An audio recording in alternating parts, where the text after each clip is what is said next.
Елімізде қоршаған ортаның тазалығын сақтауға бағытталған Таза Қазақстан экологиялық акциясы жалғасын табуда. Игі шараның мақсаты тұрғындардың экологиялық мәдениетін қалыптастырып, туған жердің тазалығына деген жауапкершілігін арттыру. Аула тазалығы тұрғындардың ортақ жауапкершілігі. Бұл қағиданы көпшілікке үлгі етіп жүргендердің бірі аудан тұрғыны, еңбек ардагері Кемалбай Ақсақал. Зейнет жасында болса да, ол күн сайын үйінің маңын сыпырып, қоқыстан тазартып, ағаштарға күтім жасайды.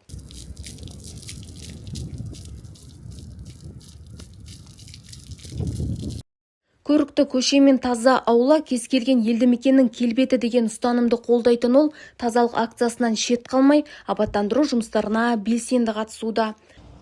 Конституциялық заңға өзгерістер енгізілуіне байланысты көп өзгерістер пайда болды ғой.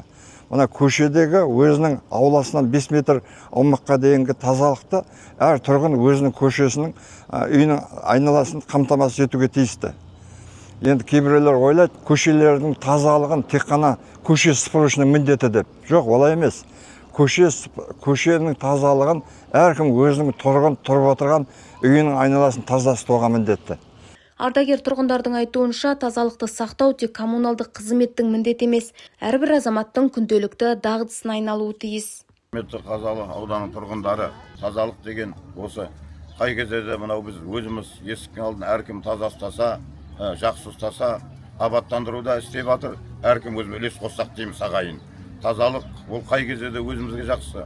Осы әркім өз есік алдын таза ұстаса, көшелерін таза ұстаса, арам шөптерін жұлса, ол қай кезде де бұл елге тазалығы өте көмек нәрсе. Тазалық бұл бір күндік науқан емес, тұрақты мәдениет. Әр тұрғын туған жердің тазалығына өз үлесін қосқанда ғана айналамыз көркейіп, өмір сүруге қолайлы әрі таза орта қалыптасады.